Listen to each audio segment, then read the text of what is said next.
There you go. Okay, my job is done now. Fantastic.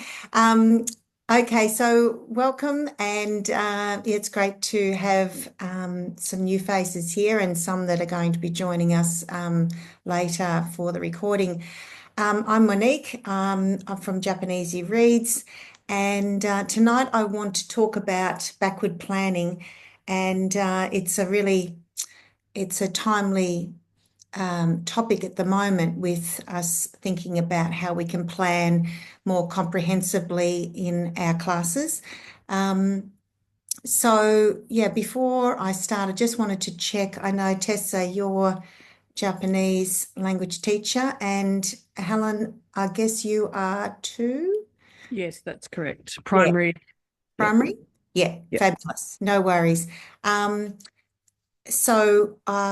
yeah, it was just going to help me with some examples. I might give some in Japanese, but I know there are a couple of language teachers that are not Japanese, so I'll give some in English as well.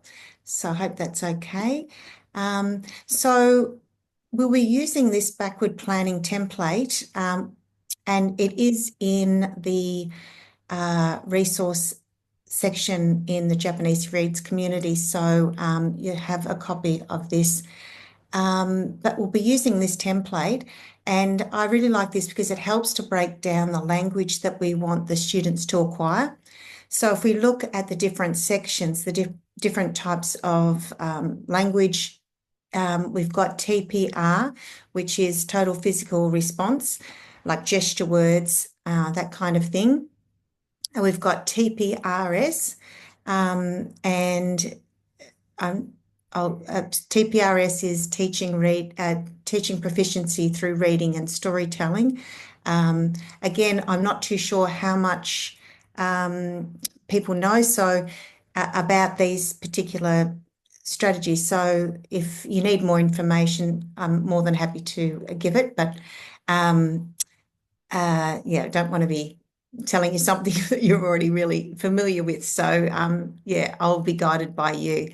So the next section is the cognates and high frequency language, and they could include colours, numbers. There we've got other, maybe more lower frequency language that we need or want the students to acquire, and then the cultural connections. So that's the breakdown of the template, and we'll be using this template that I find it's really useful to keep comprehensible. It can be used for any unit of work at all. So this template is the starting point, I suppose, for when you're brainstorming your planning sessions of what you'd like to see the term look like. So it could be used at the beginning of the year for, a unit on the year of the snake or festivals, setting the scene, building community, that kind of thing. It can be used for whatever. For the purpose of this little tutorial, and a step-by-step guide of how I would go about doing some planning, some backward planning, I'm going to use one of the books, the JapanEasyReads books, to really illustrate how you can plan with the end in mind. So the Bergerman book is one for beginners.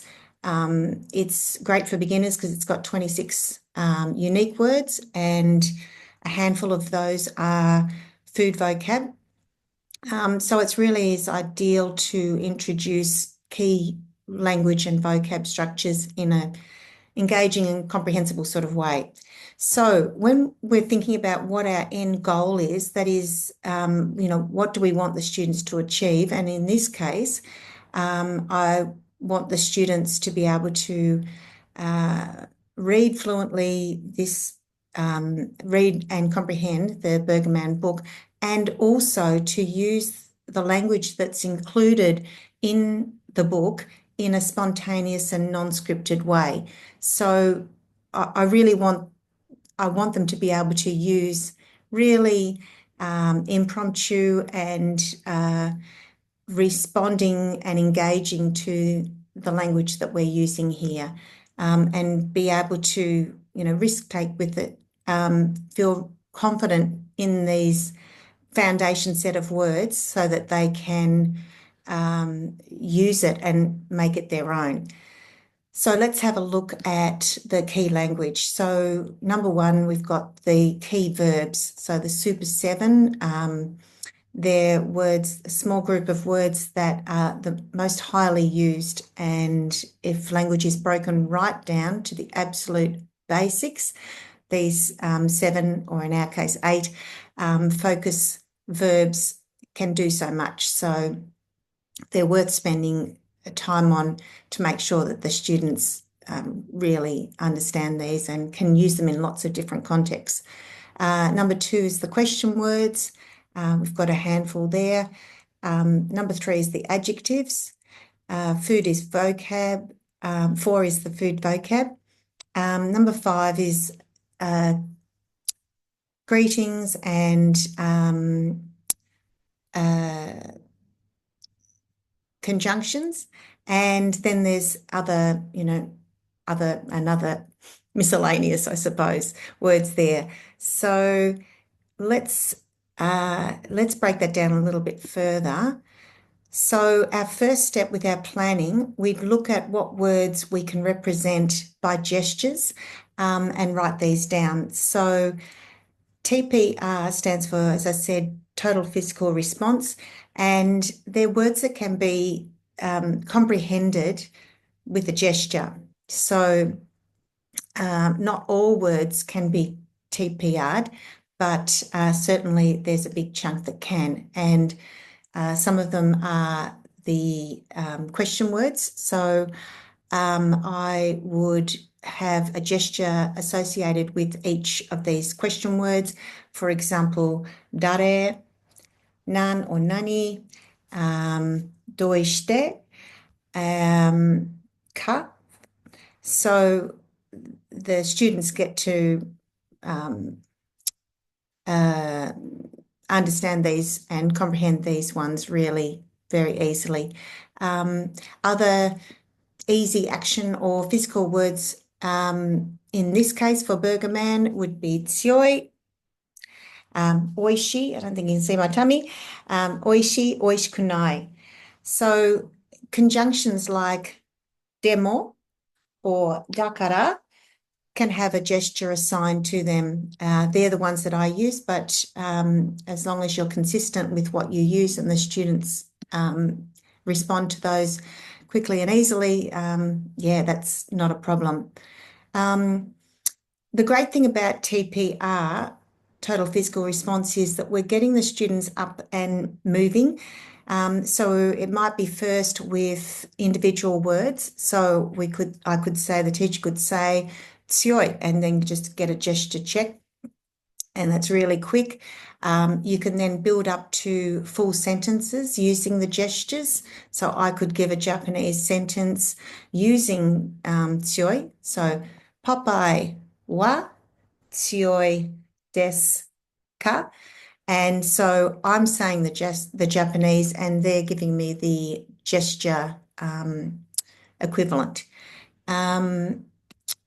There's lots of different ways that you can use TPR, but it reinforces comprehension and engages students really physically. So it's like a mini built-in brain break, which is another reason why I love it. And what's really great about TPR is that students are learning the meaning of these core chunks of language through connecting that meaning with an action and in context. So step two is thinking about the words in the story, or the words that you want the students to, in your curriculum, what you need to cover, and thinking about a creative way to use that in a story. So a TPRS story. Could you give me an indication of whether this is brand new to you, the TPRS, if you've heard of it, whether you perhaps use TPRS? I've definitely heard of it. Mhm. I've only done the like story listening. I haven't actually tried to create a story with my class yet. Yeah. Okay. Yeah, very similar to Tessa, was it? Yes. Yeah. Yeah. So it's something that I'd really like to try, but I haven't um and I've been to a couple of your sessions, Monique, with Catherine. Okay. Yes. Yeah, so it's at the JT the conferences. Yeah. Yeah. Yeah. So I Fabulous. haven't dipped my toe in the water yet though. Great. Okay. Maybe 2025 is the year for that, Helen. I'd love to support you with Yeah, that. that's Yeah, it. it is great. They have a lot of fun. It's yeah. Um, so you'd both be familiar with the general concept of TPRS. So, if you haven't also, webinar 9 is a short little overview of how to ask a TPRS story. So I'd recommend that you check that one out. That's in the classroom section as well. So that's a webinar that you might like to check out. So TPRS stands for Teaching Proficiency Through Reading and Storytelling. So, it ticks my boxes because storytelling, I'm a lover of stories, and reading is just it's the bee's knees with acquisition. So, we just really need to be getting the kids reading, as soon as we can, and have experience reading success as soon as we can. So, but yeah, basically with TPRS, the teacher has a skeleton story, really basic one, and the students then, the class gives the added details. So that provides the interest and buy-in. There are some basic, rules for TPRS. And one of the perhaps most important ones is that when we're creating the stories with the students, we might be using, and it's always fun it's a way to tap into their personalisation, their interest, but that we might use a character or a famous person in one of the stories. And that's fine, but the understanding is when you're doing a TPRS story is that the students are in fact the smartest, the strongest, the bravest, the most attractive compared to the famous person. So that is a given. So it's fun because it makes them the heroines and heroes of the stories that they create. So vocab that I would incorporate in a class story might be greetings, konnichiwa, yoroshiku onegai shimasu, daijoubu. But I thought that I'd just give a little bit of a simple story overview to give you an idea of, something that we could do in a TPRS story, which does, give lots of repetition and input of, a small amount of language. So narrow and deep is really core. So you're keeping the language narrow, but you're doing it in a, deep, so that you're getting it's not superficial fluff language, but it's authentic because you're connecting with the students and making it relevant to them. So here's a little example that I thought of. So an easy story could be that there is a woman. So, 女の人がいます. And then together with the class, you're deciding, who it is, is it this person? Is it that person?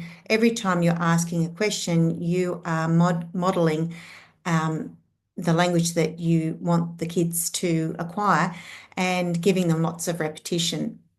So after a little bit of, is it this, is it that, comes up with, someone that you decide, okay, yeah, it's this, okay. 女の人の名前は Lady Gaga des. And then you're encouraging the students to, react to any fact that you create together. It's like, wow, so desu ka? And then continue on with the story, creating the story. So, Lady Gaga wa, and then you decide, doko ni imasu ka? So, where is she? You come up with some suggestions.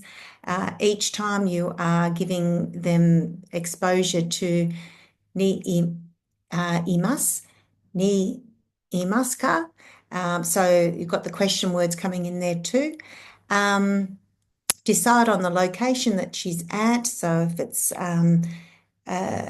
St. John Shogakko desu ka? Subway desu ka? So you're giving lots of different, discussion, but you're discussing with the students and then you decide. And then continue on with the story. There's a student. The student is, you decide who the student is. Pick someone that, is a little bit out there, happy to do, to act out this when the time comes. The student is also at the location. The student says, the student says, hajimemashite. Watashi no namae wa Bob desu. Lady Gaga is nervous. She says, hajimemashite. Watashi wa Beyonce desu. And the student says, Konnichiwa, Beyonce-san, yoroshiku onegai shimasu. And Lady Gaga, kizetsu shimasu, she faints. So through the storytelling and acting out the stories, their own stories, the students are listening to and retelling these sentence chunks, which reinforces their comprehension. So that would take that. I've sped through that, but there would be lots of toing and froing in deciding the details of the story. So once the story's been decided, you're acting, you're the narrator, while the students are the actors, the student actors. So they're acting that out. So the scripts, are not only to help you create the fun stories and lovely stories in your classroom, but also to, really inspire your own original twists and to adapt them to fit your cohort's needs. And, the thing with TPRS is because, and comprehensible input in general, it is student-centered, teacher-directed. So it's student-centered. So, it's some of these scripts will work beautifully and some, may not. And that's the nature of asking stories. We personalize the content to fit the students' needs and interests, not the other way around. So I really would encourage you to, if you are interested in doing TPRS, it really is a game changer, but it does, it does require some practice and to build up your own confidence. That's how that was my journey anyway. And once you get that confidence of delivery and asking using the right language to ask the right questions, it really is a game changer. So, as I said, we use actors to help tell the story. And so the teacher directs the dialogue, providing lots of input of the new vocab. So this is a little sample of the class dialogue that you might have. So if you're targeting these three, and three would be max, 3 sentence chunks, the dialogue with the class might go like this. So the teacher says, class, who is nervous? And several students might raise their hands, but ask again, so is Bob nervous? So this is again after you've done the little story. Is Bob nervous? No. The teacher. Is Lady Gaga nervous? Yes. And then the teacher asks the student who's Lady Gaga, Lady Gaga, are you nervous? And Lady Gaga, she might say yes, or, hi, or thumbs up. And then the teacher says to the class, Lady Gaga is nervous. Can you see how many times we're hitting the target? There's lots of, it's not just the same format. We're asking questions, we're asking from different points of view. So, but all the time getting lots of repetition on kinshō shite imasu. So you can continue the questioning. The teacher might say, Lady Gaga says to Bob, hajimemashite. And then the class goes, oh. And then the teacher then again asks, does Bob say to Lady Gaga, hajimemashite? And the class says, no. And the teacher might say, is Bob nervous? Class says, no. Who is nervous? Lady Gaga. And the teacher says then, is Bob nervous or is he not nervous? And the class says, Bob is not nervous. And the teacher says, what does Lady Gaga say? And the class can say then, hajimemashite. And the teacher, to who? And then the class, to Bob. And then the teacher might say, what does Bob say? And then the class can say, yoroshiku onegai shimasu. So I hope that gives you a bit of an idea of just using very limited language. There can be lots of different repetitions given, and in that way you are connecting with the students and you're having an authentic conversation with them. I'll just pause there. Was there any questions, or happy to move on? Yep. Okay. So back to the planning template. So the next step would be the cognates and Sorry. oh yes, sorry. Even waited my having trouble with this program. How long would that normally take to create a story of that sort of, is that a lesson's worth of? Yeah, I would do this in a lesson. So are you talking about the little story that we just did then? Yeah. Yeah. I would do that and create that in a lesson. Some the question and answers that we're doing and the acting out, it beefs it up a little bit more. So it would depend on your class group and their dynamics as to how into it they get. But yes, you could definitely do a story, create a story like this and have a little acting out in a lesson, no problem. And then in following lessons, there might be, you'd follow up with the write and discuss so that you're getting the students to read the language that they have had all that exposure to. So they know the story, they know the language, and they're watching you write it with them. So I'd follow up with that. So always create language, review, read, write, and then we repeat it. So this wouldn't be a one-hit wonder lesson, but it would be, you could certainly do that little story in a lesson, not a problem. Okay, and then so in preparation for that, have you already taught them hajime mashite and stuff, or is that literally just part of the story that you teach it kind of as you're doing the story? Yeah, I would just do a little pop-up, so I would have this up here. I don't know whether you can see me doing that. I would have those 3 key phrases that I wanted that are part of this story. I'd have those 3 phrases up there. Any more than 3 and it's too much.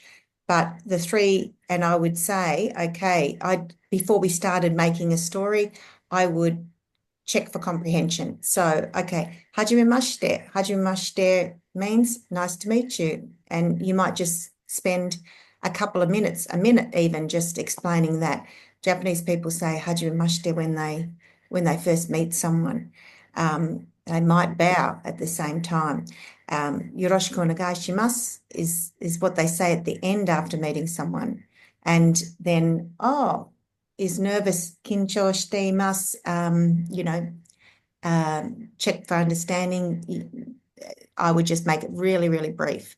The learning is going to happen during the dialogue. So as long as they know and they can see this, so I would have this up on the whiteboard, and I would be, pointing and pausing as I start.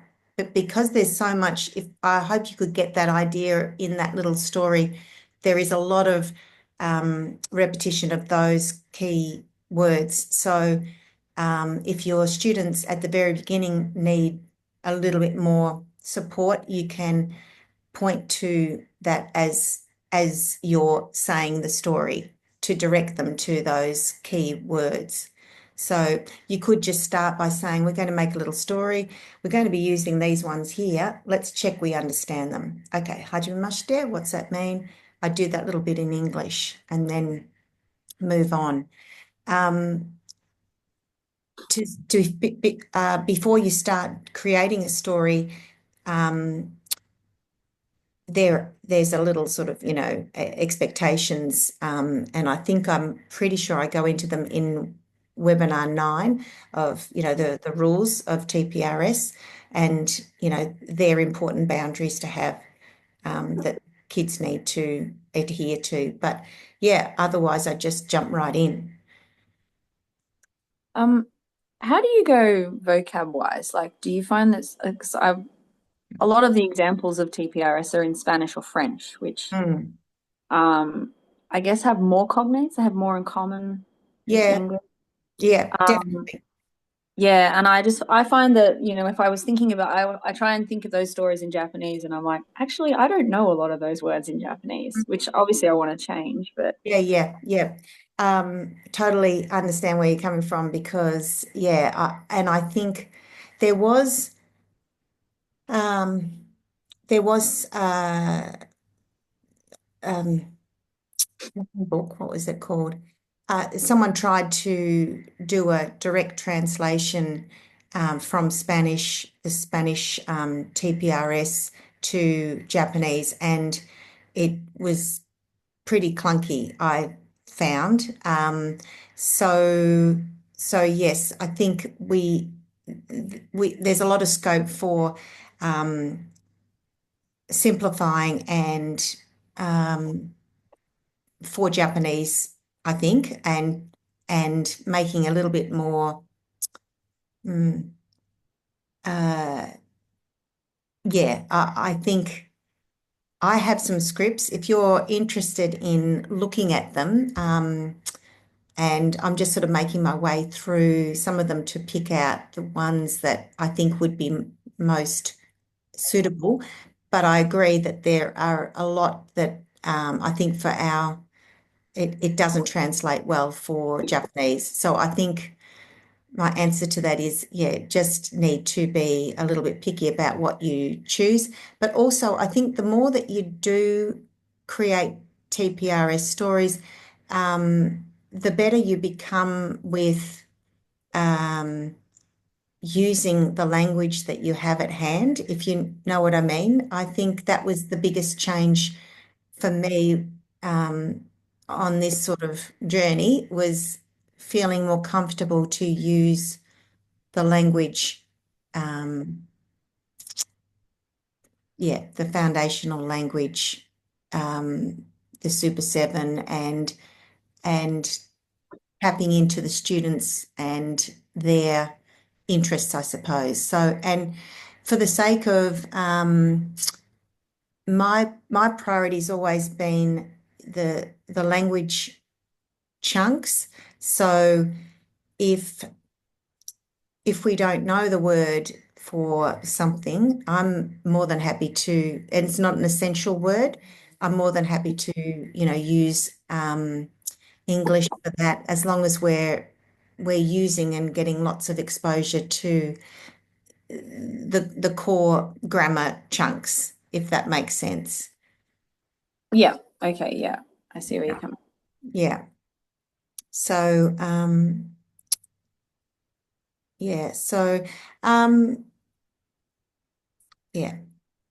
That was it. Now, yes. So, speaking of cognates, there are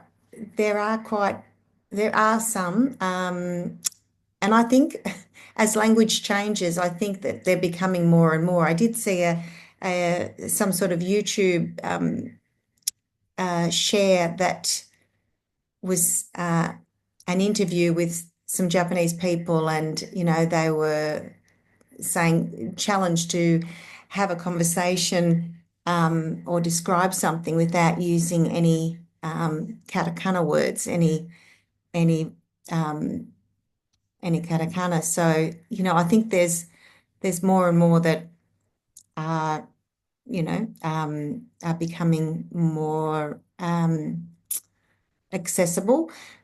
But having said that, I also have learnt the hard way that you can't assume that because we know that Baga is a cognate, that the students are too. So I guess making sure that the comprehension is there at the very beginning is really crucial. So yeah, high frequency words like hi, yeah, superhero, burger, pizza, chocolate, all these familiar words really do boost the confidence and makes the text more approachable. So I know we can't always, but when we can use cognates, yeah, I think we need to think about word choice and yeah, really exploit those. It really does ease, if the students can understand the cognates, it really does ease the cognitive load when they're processing this language. Yeah, so I said not all cognates are created equal, so just making sure that we've got those comprehension checks at the beginning. And yeah, to think about word choice when you are backward planning. I wanted to talk about low frequency words, especially when you're using them in a story and they might be crucial to the story, but they're not essential words. They're not high frequency, but you need them for the story to have its impact.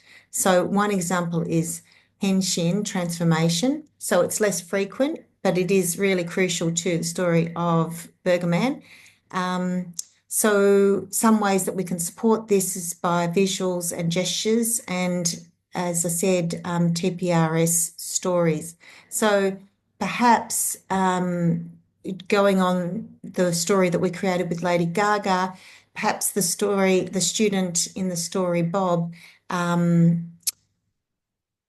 is in fact a superhero and, transforms into something else. So Tessa, you mentioned about whether that would be one lesson. Yep, that would be one lesson. But if the kids were really into it, you could extend on that and another story. Like I've had stories that go on for a week, adding, extra details and situations and chapters to the story, with each lesson. So yeah, I think that's really key. Stories where the students have that ownership and the language is kept in context makes the language, so much easier to process and for them then to be able to reuse that language. So cultural connections. And stories are a really great way to seamlessly expose the students to important cultural references through the language. In the case of the Bergman story, the readers are introduced to iconic foods like ramen, natto, sushi. And by using CI strategies like PQ&A, personalised questions and answers, the teacher can create opportunities for students to reflect and discuss cultural values. For example, you might ask questions like, do you like natto ga suki desu ka? Tokubetsu na tabemono wa nan desu ka? Australia no. So these discussions can help the students to connect the story to their own experiences and, foster a deeper understanding. So, yeah, weaving cultural references naturally into the story. It's one way to keep meaningful connections and for the language to come alive. Our completed backward planner of language could look like this. So you can see the spread there.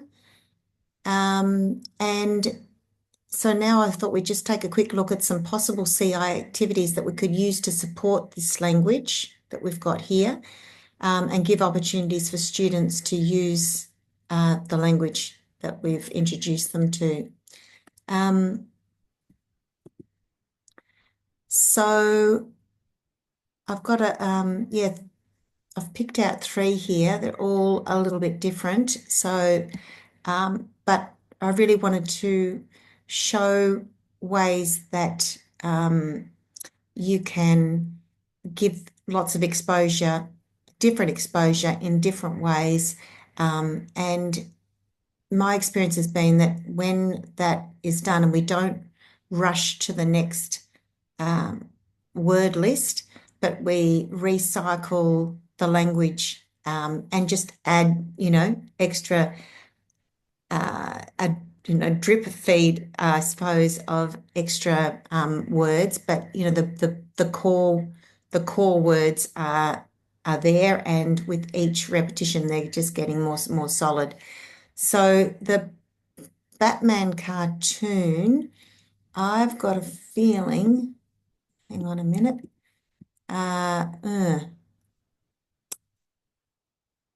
Rats. I've just realized I don't think I can get into that one. I will have this Batman cartoon in with the resources. So in with, you'll be able to get access to these through the classroom. But that's very annoying. Okay, I wonder.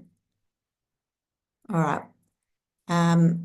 What I'll do is I'll jump to the conversation starters because that's on this slide, and then I'll try and go back in. So conversation starters, or PQA, to target focus verbs like des, janai, ski des.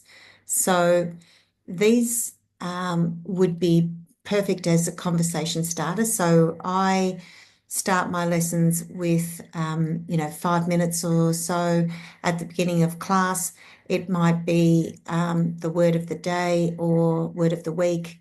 It could be a question about to incorporate the word that you're going to use. So if we were to, oh, look at typo, tsioi,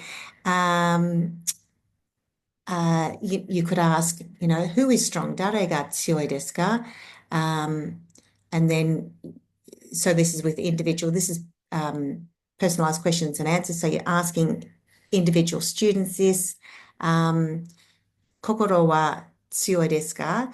Karada wa tsioi desu ka? Doishite tsioi desu ka? So lots of repetition there. With Oishi, again, another great chit-chat session. What burger is yummy? Trying to extend using the word wall for extra support. So I'd have this up here.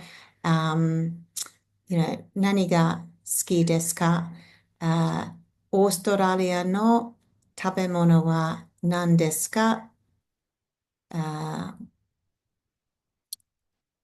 オーストラリアの食べ物ですか？日本の食べ物は美味しいですか？何は美味しくないですか？ So again, lots and lots of repetition there. Now back to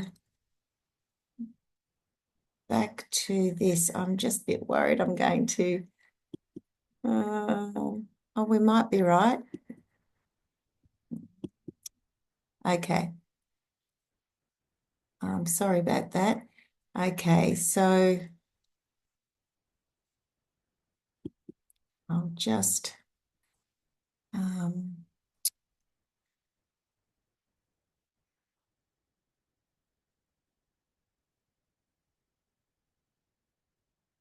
okay, so I hope you can see this.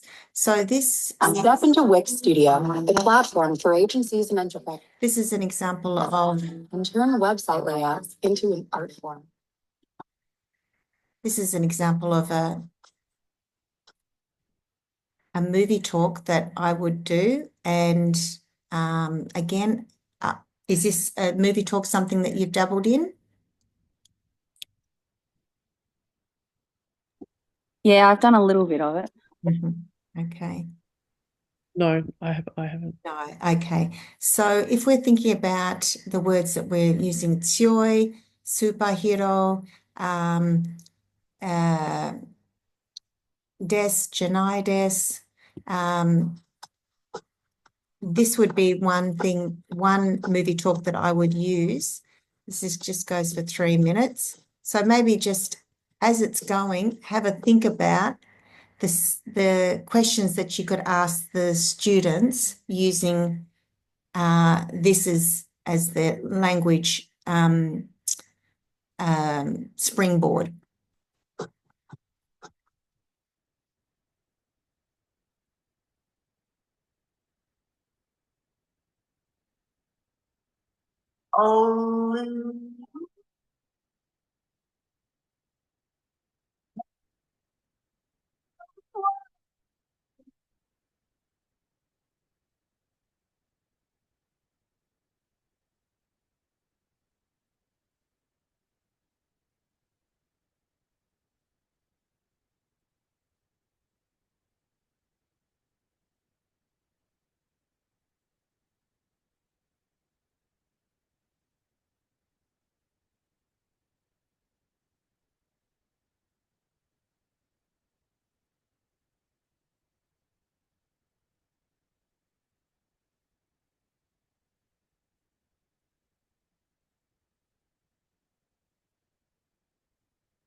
Okay, so oh,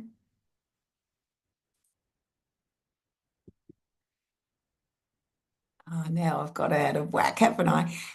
So maybe, could you think of ways thinking about the language that we've been using, what questions could you ask the class?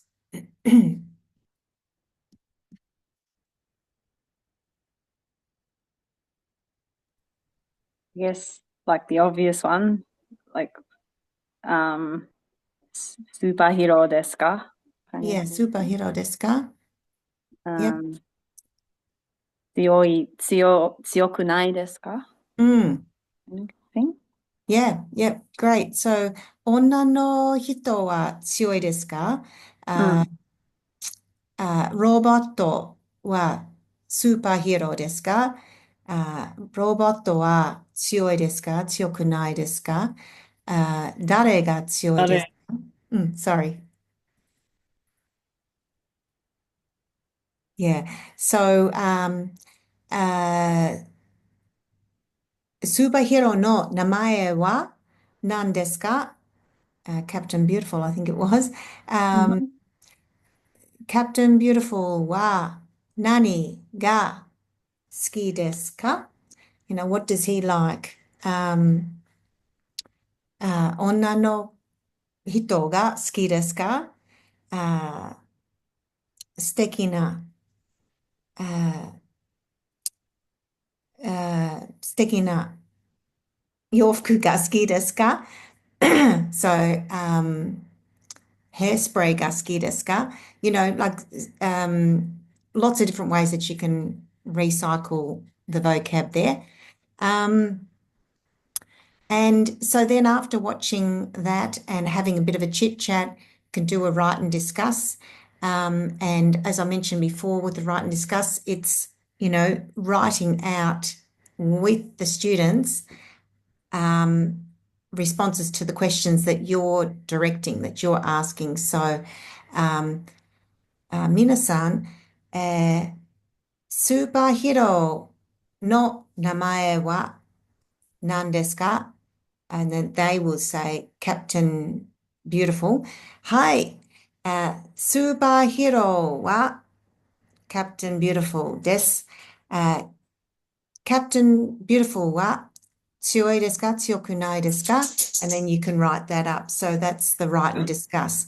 Once you've got that text that they've co-created with you, then, you know, there'd be a reading. You'd be reading that together with the students pointing as you go. So the Batman cartoon, as I said, I'll put that in. You can check that out. It's a cartoon, a very, very simple cartoon with Batman and Catwoman, and it recycles the same vocab, ski janai, des janai, but I've put in there on the slideshow some ideas of what you can do, sequencing the very simple story together. There's also I'm really sorry that I seem to have no. Anyway, you'll see it in the classroom section there, but I've also shown a way to scaffold. There's three Ichini-san, there's three different writing, embedded reading, I suppose. So one's with images for the proper nouns so that the focus is just on the Japanese script, those main chunks, including the particles. One has some romaji support and one's just in full script, and then some ideas of how you could reading activities to go with those. So they would all be pre-reading activities before you got to Burger Man. So this would be just, as I said, giving the students lots of exposure to the listening of the language and also the reading of the language that they need to read Burger Man. And I don't know what's going to happen if I press this. I seem to have, oh, here we go. I know you probably can't see that. We have done that one and the oishi. Yeah, so I think that is it. I hope I haven't missed anything. Were there any other questions or things there that you think that you'd like to try but would need some extra support with, or a resource that you think that you'd like to use but you perhaps haven't got access to? Yeah, I'm more than happy to help with any of that.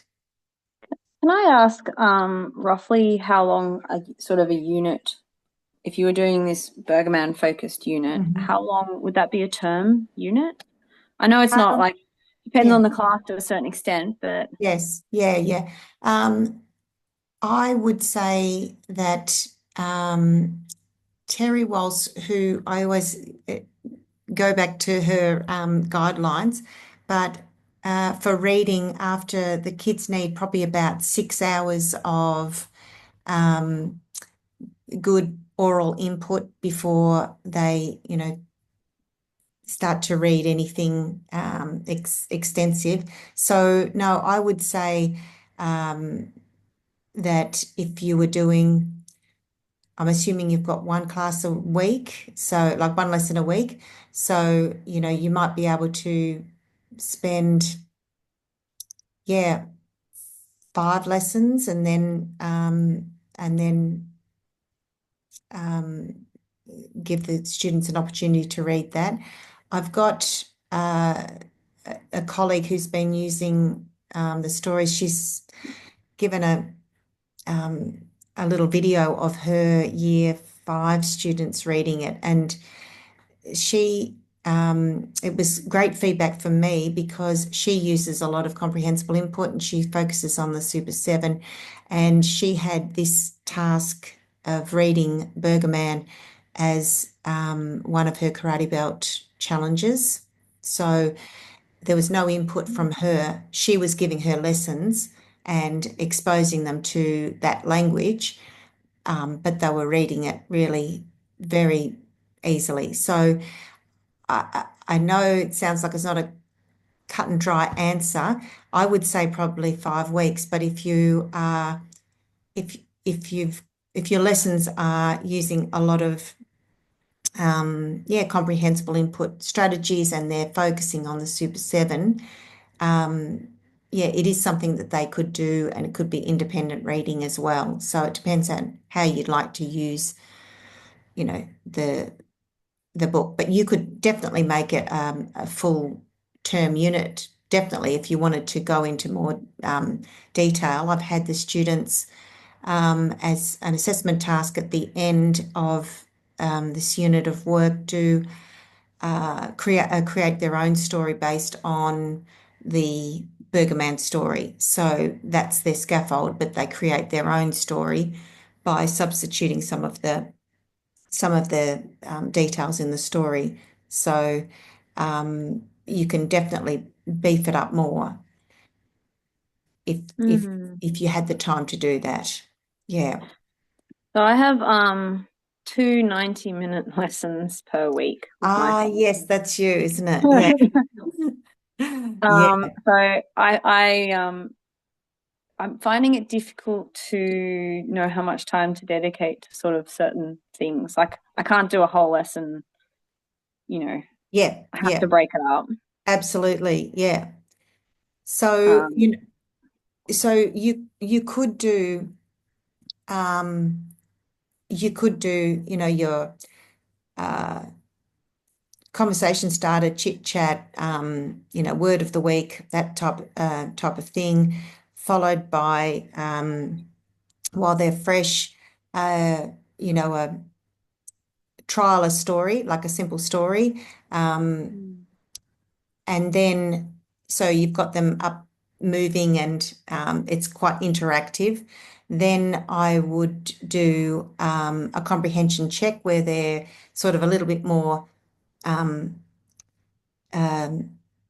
settled, I suppose. So, you've got some busy time, and then you've got a little bit more where they're showing you your comprehension. It could be a listening quiz, or even using the whiteboards. You're asking questions about the story that you've just done, similar to what I went through with you with the questions and answers, and you're asking them to show their comprehension on there. And after that, then you could do a pair thing with like recap the story. So ask the students to recap the story together. So there's a bit of pair work.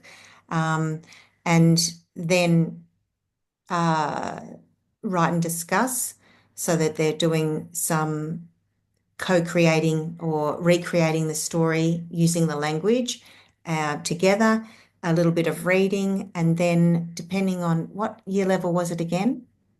Year 7. Sevens, yeah. So, I've also had some of the year sevens then copy down the story and I'd use Romaji for the proper noun. So I might put Captain Beautiful just as CB, but using the rest so that they're getting some writing practice as well.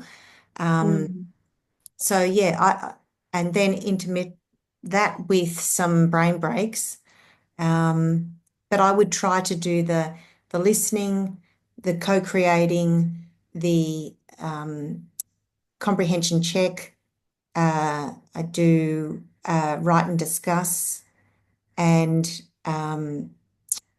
some sort of reading task, and then finish off with a game or something that's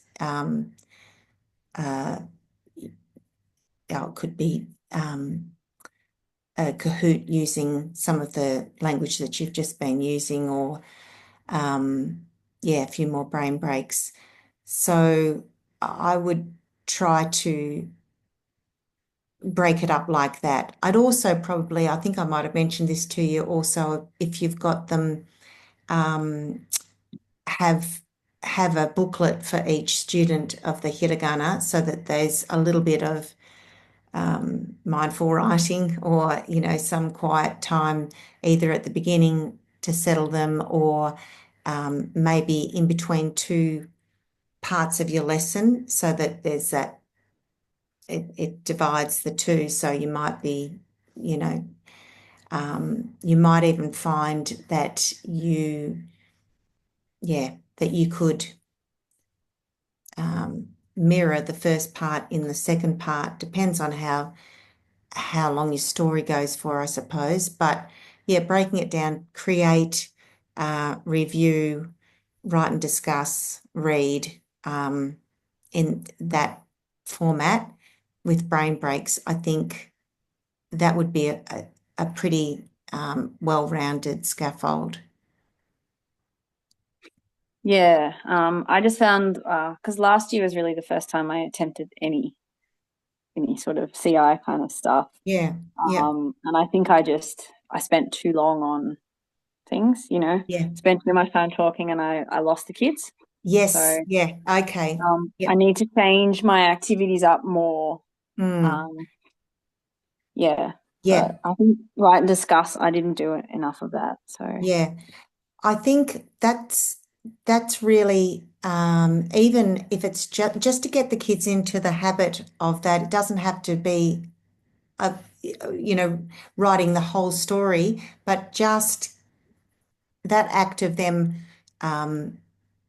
writing it with you and creating it with you, or retelling it with you, I think's really in my experience was really, really, really helpful. So and I also found too that it was a good balance between because TPRS can be pretty active, and it can be quite I wouldn't say chaotic at all, but it's a lot of high energy. So the writing can just bring them back down again. And the other thing that I would say to Tessa is I would incorporate each lesson or maybe you could do 2 in 1. If you've got a 90-minute, you could do one special person interview in the first half and do the rest of your lesson, and then, okay, time for another special person interview in the second half of that 90-minute lesson. I'd try Okay. that. Yeah. Yeah. Yeah. So let me know how that goes and whether I do know what you're saying about trying to do less talking, and so that you've still got the kids, but I think the special person interview is definitely one way, and I think also the projecting it back on those personal questions and answers, projecting those back onto the class for them to, chime in with what they think. So, if the special person interview is talking about favorite TV shows, well, maybe you can then put that back to the class and do a quick poll or something like that, and then you're counting together. Next week's going to be calendar talk and student jobs. And student jobs is another really good way to help with that, I find, with that putting it back onto the kids and giving them a little bit more ownership. So, yeah, maybe that one would give some extra ideas too. So that's on the plan for next Tuesday. Yeah. Thank you. No worries. All right. Well, if there are no other questions, or if you think of anything, you can just message through JapanEasyReads and the chat line there. Yeah, more than happy to answer any questions. So yeah, please reach out. All right. Thank you. Well, till Thanks. next Tuesday. 頑張りましょう。ありがとうございました。どういたしまして。はい、じゃあ、じゃあね。さようなら。さよなら。